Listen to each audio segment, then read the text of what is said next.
Hi OHS teachers, this is Angie. Thank you for joining me today through our virtual PD. Today our topic is going to be about supporting English language learners in our classrooms. And in your mailboxes, you should have found a copy of the Go-To Strategies, which is a document that we will be using often after we get our foundation built. Looking back, the last time we had a sheltered instruction or ELL PD was all the way back in October. And so I have linked that slideshow into the presentation today if you feel like you'd like to go back and refer to it later. At that training, we really laid out a common understanding of what the ELP standards are. And there are 10 of them. So if you need to look back at those, they are referenced here on this slide. Moving forward, our work is going to be about taking a look at the data that we get on our ELL students, and that comes from the ELPA 21 assessment. And then we will decide how we're going to use that data and how we will respond with our instructional moves in the classroom to best benefit our students. So what do teachers need to know about their students who are learning to speak English? Well, this is a loaded question. I can think of a million questions that I would have if I was serving those students in my classroom every day. First and foremost, I would want to know their ability to use the English language, whether that's reading, writing, speaking, or listening. I need to have some snapshot of their abilities before I can plan my instructional moves. The last time we collected this data was about a year ago, and we have ELPA 21 scores from our students from the 2019-2020 school year. What does that mean for you as a teacher? If you currently have 10th grade students, we need to look back at the 9th grade student data. All of our scores are a year behind the student. This is also a clickable link, and so if you have our slideshow accessible, you can click here. And here's what the folder will look like. Again, you would reference the grade behind your student's current enrollment. I'm going to continue to use a 10th grade student as my example. Therefore, I will access the 9th grade data. And the data looks like this. I'll give you a moment to take a look.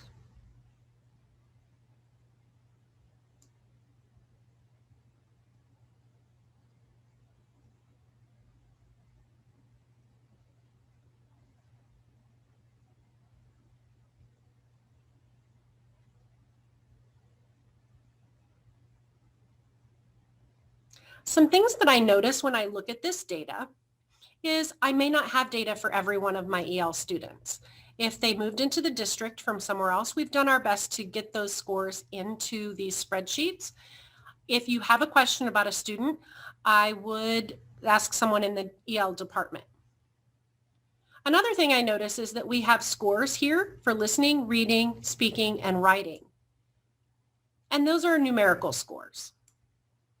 I also notice that there's a performance column, and those scores are color-coded. Students are either categorized as emerging, progressing, or proficient. Once I have that data, though, what do I do with it? Now I need to refer to the achievement level descriptors. Multiple grade bands are provided here for your reference, so you can see progression of skills over time. If you currently work with 9th grade students, you may want to refer to their 8th grade achievement level descriptors and so on. For today's purposes, we're going to look at the high school grade band. Achievement level descriptors are going to tell you what do those 1s, 2s, 3s, and 4s mean that were in that last spreadsheet. We noticed that we had a reading column, a writing column, a listening column, and a speaking column. And so if we refer to this document and cross-reference the data that we're given, we can get a definition of what the student may be able to accomplish. For example, if a student in the speaking column had a 3 in the previous spreadsheet that we referenced, what that means is that when speaking, the student at a level 3 is working on speaking about informational and complex literary text or delivering short oral presentations using standard language forms. They may be working on recounting a sequence of events with a beginning, a middle, and an end, or introducing and developing an informational topic with facts and details and a conclusion. They may also be working on participating in discussions, building on the ideas of others and expressing their own ideas, asking and answering relevant questions, and restating some key ideas. That gives you an idea of what to expect from a student's output in your class that is a level 3 in speaking. That's very different from someone that is a level 1 in speaking, who may be working on simply communicating basic information about an event or topic using a narrow range of vocabulary in simple sentences, participating in short conversations or presenting information and responding to simple questions or expressing an opinion about a familiar topic. So the ALD document helps you to determine what kind of output you could be expecting from students based on the scores in the previous spreadsheet. When it comes to our EL students, they have different skills based on their life. So some of them may be recent immigrants. Their life experiences may be very different from students who were born in the U.S.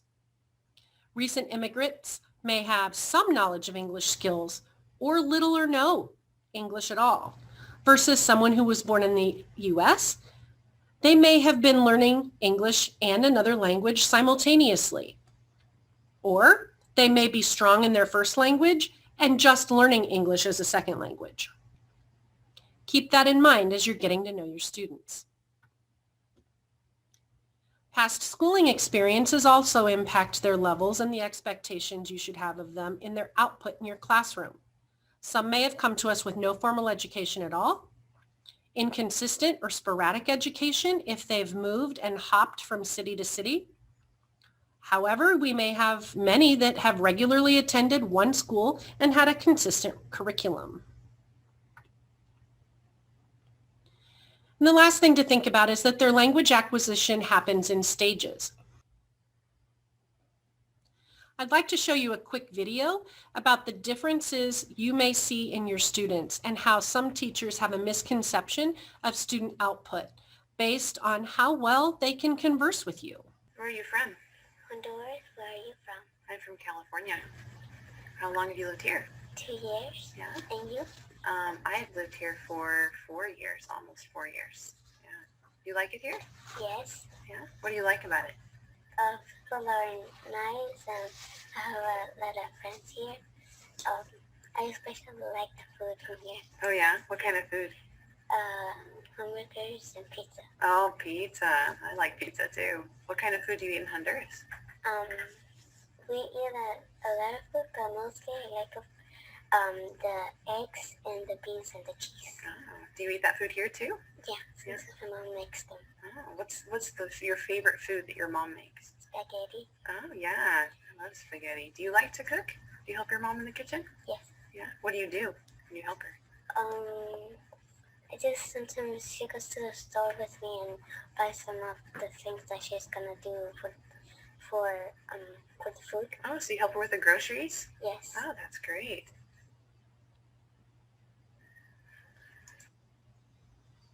Based on the conversation that this student and teacher were having with one another, I would imagine that they would be able to give me some pretty standard output in class. The communication orally was fairly strong. Let's take a look at how this might be different for this student using academic language instead of conversational language. Okay, we've been learning about where plants get their energy from. So how are the roots important to a plant? The roots of a plant takes in the water of the plant. They help the plants grow more if they're from the sun. Okay, and how are stems important to a plant?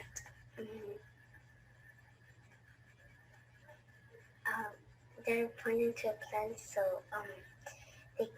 they can get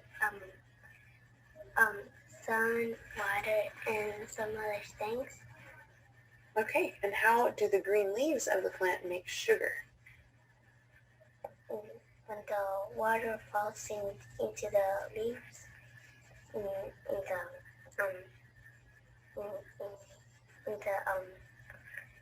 what's it? When the water falls into the leaves in the leaf.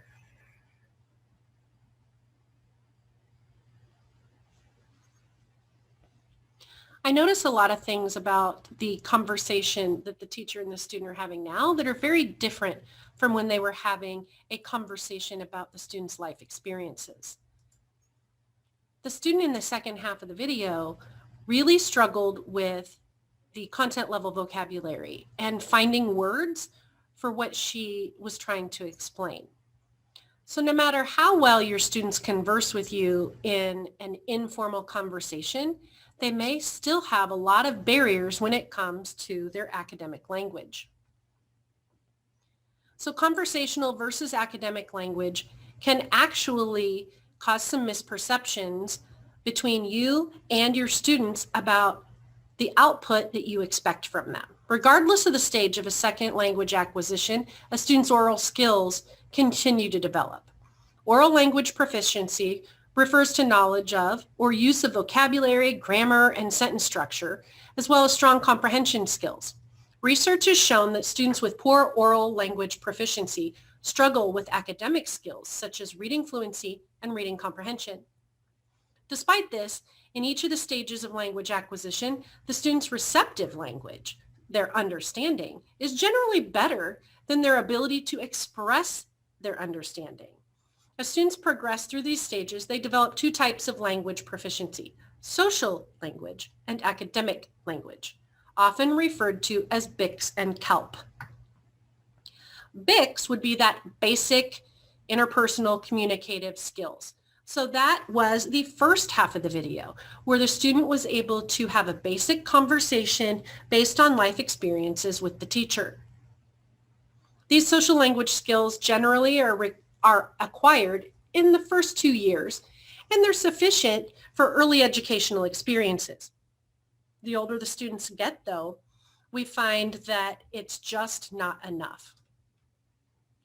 We have cognitive academic language proficiency as well, and this is where our academic or complex language comes in that is necessary for students to be successful in your classes.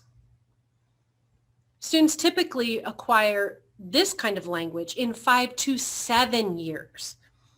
And it requires a significant amount of time of struggling with academic concepts in the classroom before they master it. A student like Maria in the video, who'd only been in the United States for a few months, may find it difficult to understand the content-related terms, such as photosynthesis, discussed during science. She may also struggle with instruction-related terms, such as compare and contrast. Finally, her difficulty might be compounded by the fact that she may not have learned these concepts in her first language. And so I hope that the video illustrated for you that sometimes their conversational English with you or their peers is simply not an indication of how well they can survive in an academic, vocabulary-heavy environment. A lot of people think that they have to develop their conversational English before they can develop their academic English. And studies are showing that we need to develop those simultaneously. This is a short graphic that tells you about when they become proficient with those skills. It may take them 1 to 3 years to become proficient in their basic conversational skills, whereas they may not master their academic language for 5 or 7 years. So what are some general instructional practices that can be beneficial to students who are learning to speak English? Well, first I want you to be aware of their levels of proficiency.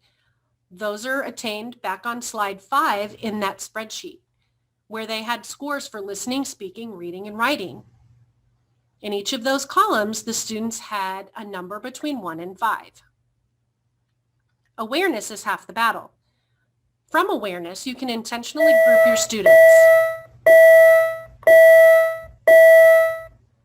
With awareness, you can intentionally group your students and provide them explicit vocabulary instruction and opportunities to speak about your content.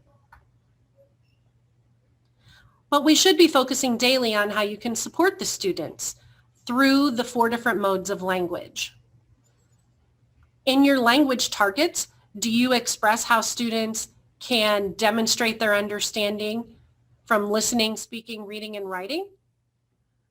Or are your targets much more basic than that? In your mailboxes today was the Go-To Strategies pamphlet.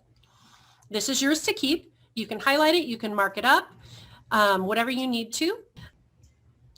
Pages 19 and 20 give a quick snapshot of what a level 1 through a level 5 student should be able to do in your classroom as far as application and instructional strategies. Some instructional moves we could use with a student that is a 3 in writing would be to require learning logs for summaries of their learning. We could use text to graphics and back again. You could be using signal words like comparison, chronology, cause and effect, and listing for your academic writing. Or you could be providing closed paragraphs with a word bank. Additionally, in the packet that you have, page 53 gives you a short little definition of closed passages. The purpose of a closed passage is to increase comprehension of text and increase inferencing skills. You can do this with an individualized writing activity, or you could do learning partners. It's appropriate for students that are a 2, 3, 4, or 5. Not appropriate for a student at a level 1. The teacher actions for a closed passage are to prepare a piece of text where every 5th word or target vocabulary word is eliminated. You then provide a word bank with the closed reading to scaffold the activity for students at levels 2 or 3. And then you teach the students to read the text and supply the missing word or a synonym of the word. The student then would use the information in the text combined with the word bank to fill in the blanks. If you need a more detailed definition, then page 73 gives you more information on closed passages. So that's how to use the book and a quick little crosswalk. This Go-To Strategies manual has 78 instructional moves that you can use to support students' use of language. After you have your student data, we need you to be intentional when you're planning your instructional moves. And some of those instructional moves might be about activating their background knowledge or teaching vocabulary. You're definitely going to have to integrate some comprehension strategies and differentiate your instruction for these students. Provide ample opportunities for them to practice. Again, when you have access to this slideshow, all of these 5 are active links. And if you open them up, they do take you to another document that gives you more detail about definitions and examples of those 5 different instructional strategies. Take some time to look at those, print them if you need them. They're great information. I just want to reiterate that Siop strategies benefit all of your students, not just your ELs. And Siop strategies are categorized. So there are 8 components of instruction that are addressed and supported by this resource that I shared in your mailbox. It helps you with your lesson prep. It helps you build background knowledge for the content you're teaching so that students can meet your standards. It helps them to understand your content and give you some strategies to help them with that. Instructional moves as well as ways to support student interaction, either student to student or student to teacher verbally. It gives you lots of ideas of ways that they can practice and apply the skills that you're teaching in your class, lesson delivery ideas, and alternative ways to review and assess with these students. What things should you consider when testing students who are learning to speak English? Great question. We need to keep in mind that EL students often understand more than what they're able to convey in English. So they may understand your concepts, but not have the ability to communicate that to you verbally or in writing. They struggle with their vocabulary and making sense of how to say it or how to tell you what they understand. You may allow them to use gestures or draw pictures. They may have graphic organizers that they label for you. By clicking on measuring their performance appropriately,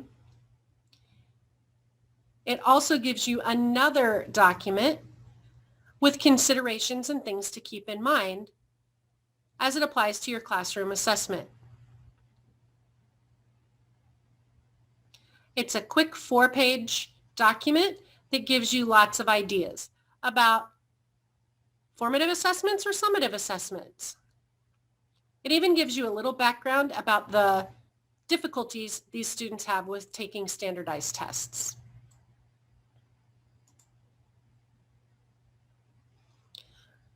Some of the ways you can find to assess EL's content knowledge that's separate from their English language knowledge are listed below.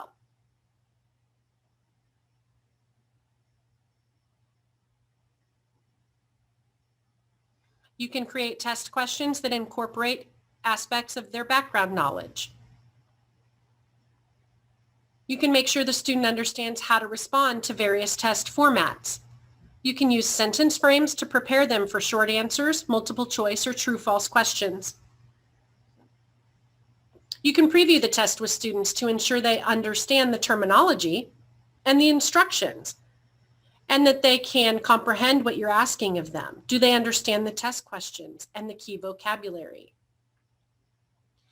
For example, if a test question says, explain how the principles outlined in the preamble to the Constitution correlate to the ideals of a democracy, do they understand what you're asking of them? Or can you restate the directions in a simpler way? Permit students to use bilingual dictionaries. These are provided by the EL department, and all of your students that are receiving EL services have one of them. Encourage them to use them and use them often. You may allow some students to take the tests with a bilingual teacher or an associate who can offer translation supports. Or you may offer to have them take the test with an ESL teacher who can help explain words that they do not understand. And one of the easiest accommodations to make for them is to allow them extra time. Just so you know, ELPA 21 will be administered again here at OHS starting next week. So February 1st through the 17th, these students will be pulled for testing, and you will have an indication in the attendance portal marked by an OEA if you need to send them for testing. Also, the EL department has sent out a list and a schedule for you. Please be sure to refer to that so that the student doesn't miss their testing slot. We have a lot of students to test and very small testing window. So your cooperation in this is going to be key. Make sure that you check out with the PLC checkout link today before you leave the building. And let me know if you have any questions about the resources that I've shared with you today that support EL instruction in your classroom. Right now, we're really just trying to lay out the foundation for you so that you understand what the ELP standards are, how to make sense of the students' ELPA 21 scores, and how to make instructional moves once you have those scores. Thank you for your attendance today, and let me know if I can support you in any way.